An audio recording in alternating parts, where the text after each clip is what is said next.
Natural and man-made disasters have occurred one time too many in Nigeria. Worst hit is one of the most populated cities in the country, Lagos. Every now and again, a building goes down, crashing out lives, inflicting lasting injuries and disabilities on victims, as well as ruining businesses. To stem the tide by averting these occurrences, including managing such avoidable situations when they play out, is today's conversation, which rhymes with the significance of today, the 13th of October, the International Day for Disaster Risk Reduction. Coming to you from the Lagos Network Center, I am Dotun Ogmiemi. Thanks for joining us.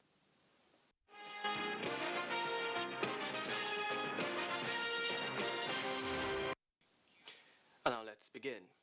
The Presidential Youth Empowerment Scheme, PYES, designed to create 774,000 jobs for the teeming unemployed Nigerian youth, has been launched by President Muhammadu Buhari.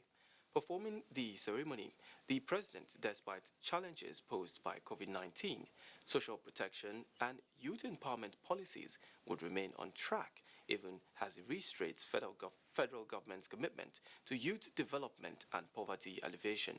State House correspondent Adamu Sambo has the details. Empowering the youth for a prosperous Nigeria is the ultimate goal of the PYES program initiated by the Office of the Senior Special Assistant to the President on Youth and Student Affairs, Nasiru Saidu Adhama. The program, as an entrepreneurship empowerment project, is aimed at addressing the needs of unskilled and less educated Nigerian youth, targeting key areas of activities that are of practical importance and essential to every aspect of the nation's economy. These are in the areas of agriculture, catering services, fashion design, ICT, welding and carpentry, as well as other small businesses and activities associated with the microeconomic sector. President Muhammadu Buhari described the PYES program as a cornerstone of his administration's social and economic development strategies, as well as the overall policy thrust of lifting 100 million Nigerians out of poverty in 10 years. I am satisfied that the Office of the Senior Special Assistant on Youth and Students Affairs is driving the Presidential Youth Empowerment Scheme program in accordance with the mandates that I have prescribed for the office of the program. I call upon all state governments, ministries, and other government departments and agencies to factor the Presidential Youth Empowerment Scheme in their programs to assist the youth to realize their potentials in their chosen fields. The president is particularly pleased that the tools, machines, and equipment showcased at the event are not only fabricated in Nigeria, but most importantly, products of the efforts of the youth entrepreneurs empowered under the first phase of the program, which started in 2016. The expansion of the Presidential Youth Empowerment Scheme will now be vigorously pursued. More resources will be committed to the achievement of its goals and objectives towards youth empowerment and entrepreneurship development. I call upon local and foreign private sector operators in Nigeria to also contribute their share to the expansion of this program through channeling their corporate social responsibility efforts towards skills acquisition, creation of startups, and other intervention measures. He said as the nation marks 60th independence anniversary, it is important for Nigerians to realize that a lot of work still needs to be done towards ensuring inclusiveness and creating opportunities for all. The Senior Special Assistant to the President on Youth and Student Affairs, Nasiru Adhama, had told the President that the PYES program will continue to provide innovative solutions to the growing menace of youth unemployment in the country. I would like to assure Mr. President that all allocation given to PYES program will be handled with sincerity, transparency, and accountability. The youth of this country are hardworking, sincere, and dedicated to making our country great. through application of their energies and talents towards creating avenues for job creation and poverty alleviation in their respective communities. Mr. Adhama assured the president that as achieved in the pilot phase of the program, the selection of the 774,000 beneficiaries in the full-scale PES scheme would be done with utmost transparency and credibility. He said equal opportunities will also be observed in the delivery of equipment, tools and machines to all states and local government areas of the country. From the State House, Adamu Sambu, NTA News. Nigeria will not only explore every opportunity, but deploy its entire energy towards ensuring that Dr. Ngozi Okonjo-Iweala becomes the next Director General of the World Trade Organization. President Muhammadu Buhari gave the assurance while granting audience to the former Minister of Finance and Economy, who paid him a courtesy visit. State House correspondent Adamu Sambo again has this report. Dr. Ngozi Okonjo-Iweala is one of the two remaining candidates contesting for the top position of the multilateral institution, the World Trade Organization. She is here to express formal appreciation to President Muhammadu Buhari and indeed Nigeria for supporting her staunchly.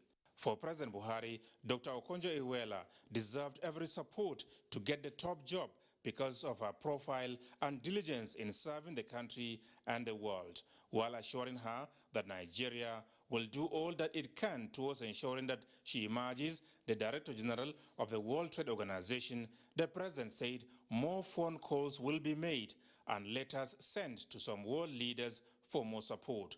Dr. Okonjo-Iweala, a renowned development economist, had told the President that she feels very proud of Nigeria. She said with the presidential endorsement and support, the Chief of Staff to the President, as well as Ministers of Foreign Affairs and that of Industry, Trade and Investment, have been working round the clock to ensure that she succeeds. The former Minister of Finance also appreciated ECOWAS leaders for their endorsement, mentioning in particular the outstanding contributions of President Muhammadu Isufu of Niger, as well as President Alassane Ouattara of Cote d'Ivoire. She asked President Buhari to make one final push within the week to beat the Koreans and bring the position to Nigeria. As the former managing director of the World Bank puts it, Mr. President, put a smile on my face. From the State House, Adamu Sambu, NTA News. Meanwhile, President Muhammadu Buhari says the recent disbandment of the Special Anti-Robbery Squad by the federal government is just the beginning of efforts at extensively reforming the Nigeria police force. In his first formal reaction to the End SARS protest, described as genuine the concerns and agitations by the excessive use of force, extrajudicial killing, and other wrongful conducts by men of the Nigerian police force. The disbanding of SARS is only the first step in our commitment to extensive police reform in order to ensure that the primary duty of the police and other law enforcement agencies remains the protection of lives and livelihoods of our people. We will also ensure that all those responsible for misconduct or wrongful acts are brought to justice. We also deeply regret the loss of life of the young man in Oyo State during the recent demonstrations. I have directed that the circumstances of his death should be thoroughly investigated. President Buhari, however, said it is important for Nigerians to recognize that the vast majority of the nation's police personnel are hardworking and diligent in performing their duties. The few bad eggs should not be allowed to tarnish the image and reputation of the force. As part of efforts towards realizing a 95% literacy rate by 2021 in Lagos State, the state government has flagged off the 2020 sensitization and mobilization campaign for mass literacy in Iruland in Lagos State. Nosa Usula reports. Nigeria has been rated by the World Culture Score Index as one of the countries in the world with the lowest reading culture, while available statistics from National Commission for Mass Literacy, Adult and Non-Formal Education shows that 38% of Nigerians are non-literates, as 4 in 10 primary school children cannot read for comprehension. The daily struggle for economic survival provides little or no time for Lagos residents to cultivate a good reading habit. It is free. No money. They will not collect money from you. It's good and it's encouraging to help so many people to actualize their dreams. I say it's good. He bring a better idea. Explaining the state's efforts at making learning accessible to residents irrespective of their locations or trade, the state government disclosed that a huge number of facilitators have been trained and engaged by government, with various new learning centers established across the state. We go out to all the local governments within the 5 divisions of the state to enlighten the public about what we do, to encourage them to come to our literacy centers. The Oniru of Iruland, Oba Gbolahan Lawal, commended the Lagos state government for its efforts towards ensuring that illiteracy is kicked out of the state in the nearest future. In Lagos, Nosa Osula, NTA News. You're watching Panorama, coming to you from the Lagos Network Center. Time now for a break. The news continues.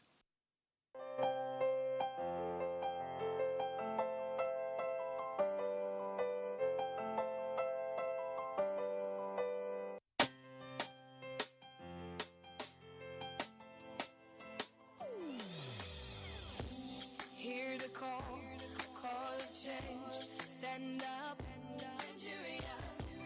Change is here and it's going to stay. Change begins with you. Oh yeah, make we go. Go so let the change begin from within. Look at you, oh Gerula. Change begins with you and me. Change begins with me. Change begins with me. Change begins with me.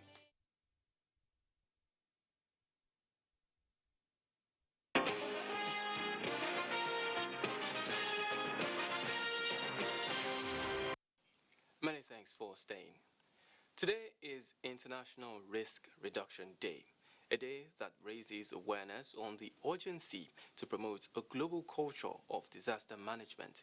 It is against this background that Abolade Salami examines the recent man-made disasters that occurred recently in Lagos. Thursday, the 8th of October 2020 was a sad day for residents of Barua community in Ipaja, Lagos. A gas tanker of loading products exploded when a running generator ignited the inflammable substance. 5 persons lost their lives and many were injured. The catastrophe took along with it buildings, including school, hotel, homes and shops. The people lamented the calamity.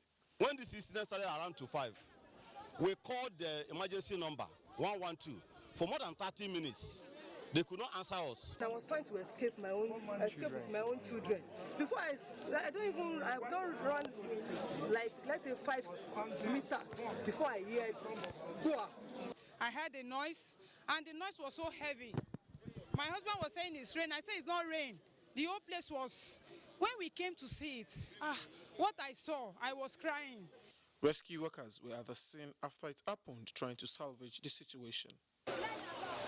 The gas station is located in a densely populated residential area. Members of the community said they had protected the siting of gas station, but nothing was done to stop it. The police commissioner also weighed in on the establishment of a plant in a community like Barua.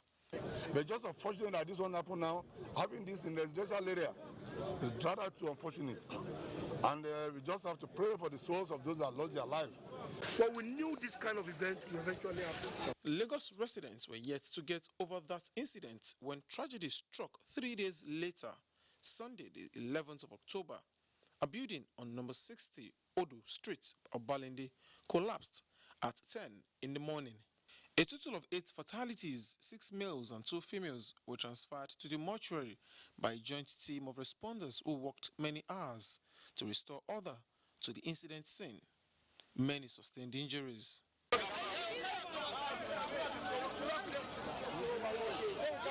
With the history of incidents like this, Lagos residents are apprehensive about the growing spate of man-made disasters that threaten their safety. They are desperately calling on designated authorities to close all gaps towards averting more deadly mishaps. In Lagos, Abolade Salami, NTA News. We shall be tackling the issue of risk management with regards to disasters, especially.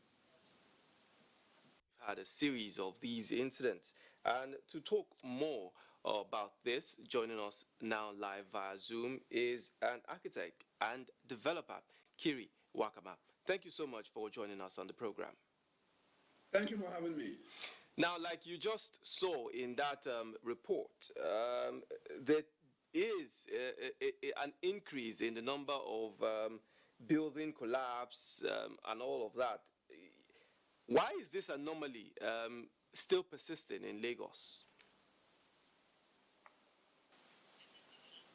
It has to do mainly with building supervision.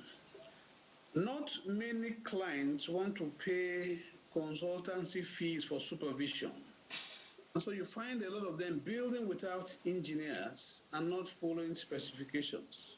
So you end up having too many times substandard buildings. That's the major issue we have.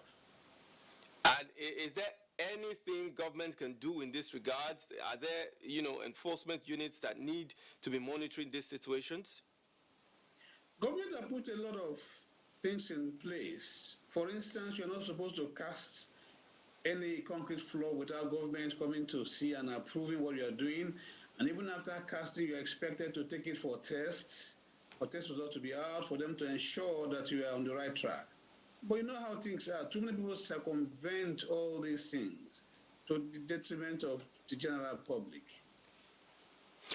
And the authorities have identified most of the ailing structured and brought to their notice, especially to the notice of developers. Why have these developers, and owners of these properties, defied such orders and continue building?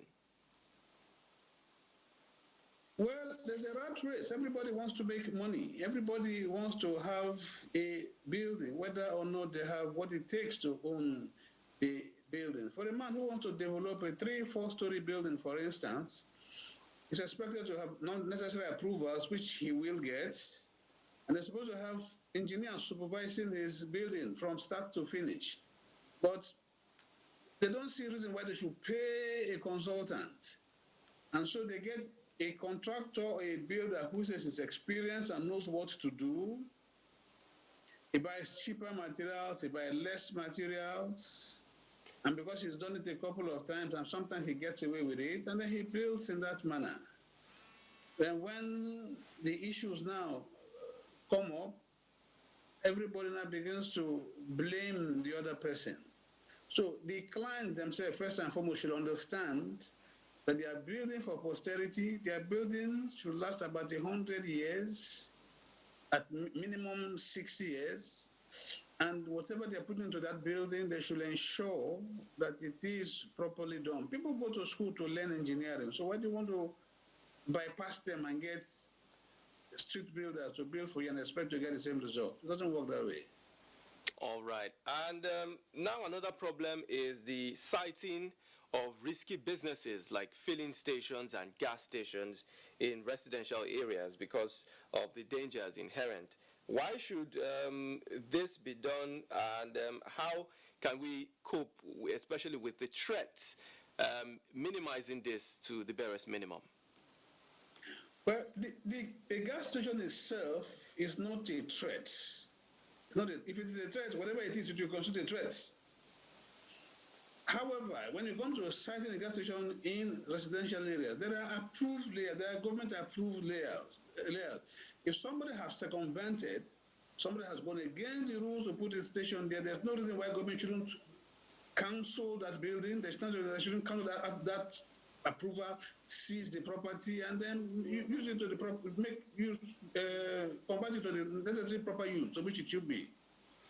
So there's no sentiments about that. If you have gone against the law, you should face the wrath of the law. But more often than not, that is what we get, especially in Lagos. We see people who operate some of these gas stations, filling stations, without the normal approvals. Yes, government should enforce the laws. The laws are there. They enforce the laws. It's as simple as that. Enforce the laws. We know some of them are, in quotes, big wigs, political connections, and all that. They must have made under the table transactions and deals to get those approvals. So it's not difficult to you to cancel those approvals where they exist. Too many cases they don't exist. People just make those conversions. So the government should stand its foot down and say this shouldn't be here and take it off there. And let's now talk about another issue, building collapse. How can government put an end to this to avert the unnecessary loss of more lives? If you ask me, in all sincerity and fairness, government has done what they ought to do. Number one, at the pre-construction stage, get your approval, get your designs, architectural, structural, mechanical, electrical, go for approvals, get your approvals, then come to site and do what you have been approved to do. Now, what happens in the industry is that when you now get back to site, the contractor now, between the contractor and the client is now, okay, how do we cut costs? How do we reduce costs? We know what we went to government for was for approval purposes, but we certainly cannot use 100 tons of reinforcement on this building. Can we come down to 60? Can we come down to 70? And then they begin to cut corners. The engineer is left out. If he complains too much, he's asked not to come to site again. So what government has done now is that for every stage, there must be a certified engineer registered who is appending his signature that yes, he can continue. And then you are expected to go to some government-approved labs. They have government labs. They have University of Lagos has its own lab. There are companies like GCAPA, Julius Baer, they have their own lab to test the strength of your concrete and your steel. Everything. They've done that. But you know how things are. People circumvent, people will bribe, and people just get away with it. At the end of the day, the masses suffer for it. All right. So largely, some of these things are caused by people circumventing the system. But is it possible for all demolished or marked structures to be demolished in Lagos? Does the government have the capacity to do this? That's a very big question. If we're going to do that, more than half the buildings in Lagos will go down. I don't know.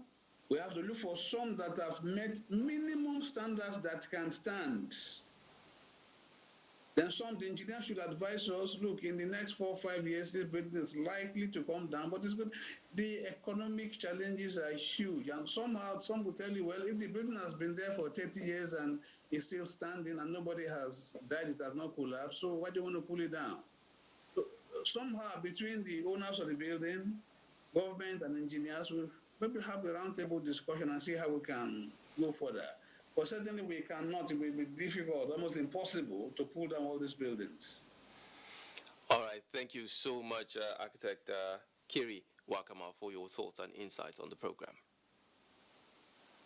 Thank you very much.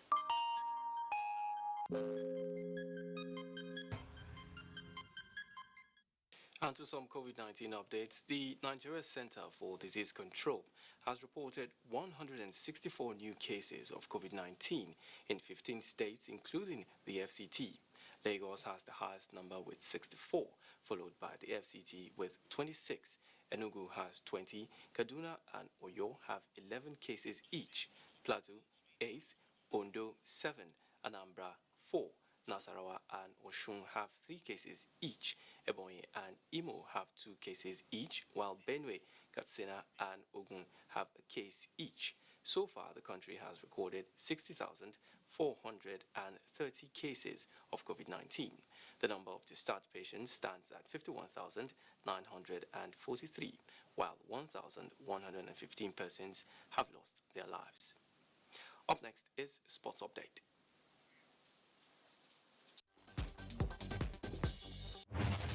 The Super Eagles of Nigeria will be hoping to redeem its image as it takes on the Carthage Eagles of Tunisia in its second international friendly match on Tuesday night in Austria.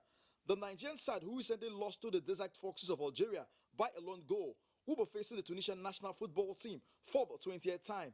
In their previous 19 meetings, Nigeria won 6 times, while Tunisia also won 6 times, with both sides drawing on 7 occasions.